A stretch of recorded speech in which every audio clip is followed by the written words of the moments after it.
చూడొచ్చు. ఇవాళ నేను అనేది ఏంటంటే, ఇలా జయరాం రమేష్ గారేమో 315 ఓట్లు పడ్డాయని చెప్తాడు.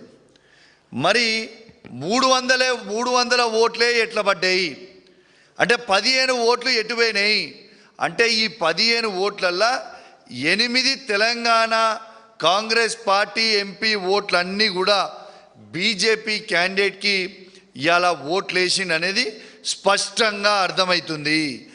ఎందుకు చెప్తున్నా అంటే అంత స్పష్టంగా మీరు చూడవచ్చు. ఓటింగ్ అయిపోయిన తర్వాత ఇప్పుడు మీకు చూపిస్తా.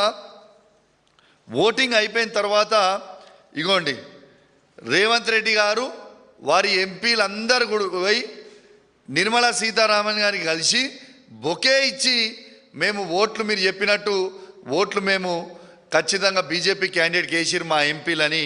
ఇగోండి, ఇది క్లియర్గా చూపిస్తా ఉన్నా. ఇవాళ రేవంత్ రెడ్డి గారు మరియు వాళ్ళ ఎంపీలు అందరూ కూడా పోయి మేము ఓట్లు వేసినామని నిర్మలా సీతారామన్ గారికి షాల్వా కప్పి బొకే ఇచ్చింది మీరు స్వయంగా చూస్తూ ఉన్నారు. ఇక నిర్మలా సీతారామన్తో పాటు నితిన్ గడ్కరీని కూడా ఆ రోజు కలిసిండ్రు. మీరు క్లియర్గా చూడొచ్చు. ఇది ఎవరు పెట్టిర్రు? ఇలా కాంగ్రెస్ పార్టీ సీఎంఓ ఆఫీస్ పెట్టింది, తెలంగాణ సీఎంఓ ఆఫీస్ పెట్టింది. కాంగ్రెస్ పార్టీ ఎంపీ ఇగోండి, ఆయన దాంట్లో నుంచే నేను కిందికి తీసిన. ఇగోండి, ఇది పెట్టింది మీరు చూడొచ్చు, క్లియర్గా చూడొచ్చు. దీంట్లో నితిన్ గడ్కరీకి ఇచ్చిర్రు. సరే, వీళ్ళిద్దరిని ఎందుకు గెలిచిర్రా బాబు అని మేము అడిగితే, మేమేదో తెలంగాణ అభివృద్ధి కోసం కలిసినామనో ఏదో అని చెప్తుండొచ్చు. సరే, మంచిది, అట్లనే కూడా చెప్దాం. మరియు ఎలక్షన్ అయినాక స్పీకర్ని ఎందుకు కలిసిర్రు? ఇగోటి, స్పీకర్ని కూడా కలిసి మొత్తం ఎంపీలు మనోళ్ళందరూ కూడా స్పీకర్ని కలిసి ఇవాళ వాళ్ళ కృతజ్ఞతలు చెప్తా ఉన్నారు, షాల్వాలు కప్పి బొకేలు ఇచ్చి మాట్లాడుతూ ఉన్నారు. ఇది స్వయంగా చూడొచ్చు.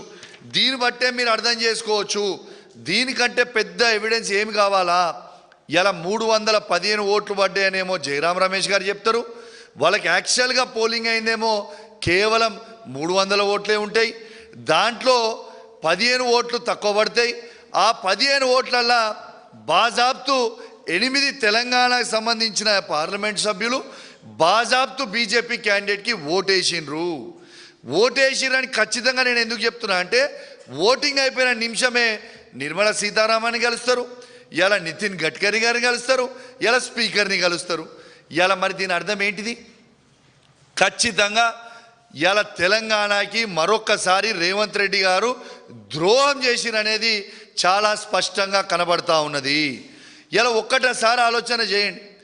ఇలా తెలంగాణకి ఏ విధంగా అయితే ఉద్యమంలో ద్రోహం చేసిండో, అదేవిధంగా ఇవాళ మళ్ళా చంద్రబాబు నాయుడు గారితో లింకు పెట్టుకొని ఇవాళ నరేంద్ర మోడీ గారిని అప్రోచ్ అయ్యి ఇవాళ వాళ్ళ ఓట్లన్నీ కూడా, ఇవాళ తెలంగాణ ఎంపీల ఓట్లన్నీ కూడా అమ్ముకున్నది స్వయంగా మీరు చూస్తూ ఉన్నారు.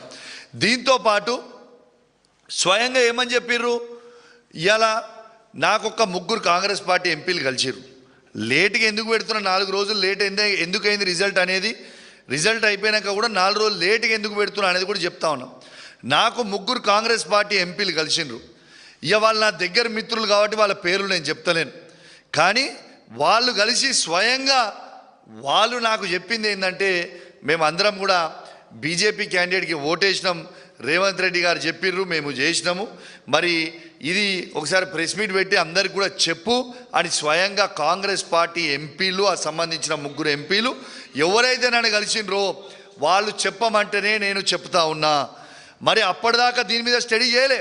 వాళ్ళు చెప్పిన తర్వాత నేను కూడా కాంగ్రెస్ పార్టీ నుంచి వచ్చినోనే కదా, నాకు కూడా కాంగ్రెస్ పార్టీ మిత్రులు ఢిల్లీలో, ఇండియా వైడు అక్కడ ఇక్కడ నాకు కూడా ఉంటారు కదా.